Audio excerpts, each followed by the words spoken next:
Today our topic is helping verbs. Helping verbs are so called the auxiliary verbs. How they perform their work in grammar.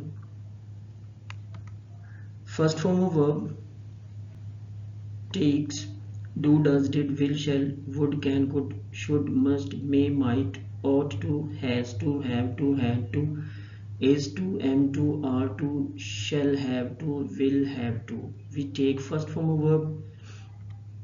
Second form of verb we take ago, before, yesterday, last, just.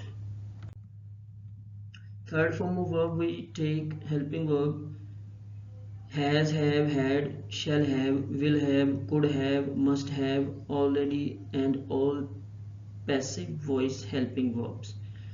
And the last one, ing form of verb we take is, are, am, was, were, will be, shall be, has been, have been, had been, will have been, shall have been, now, at present, since, for, while, all kinds of prepositions.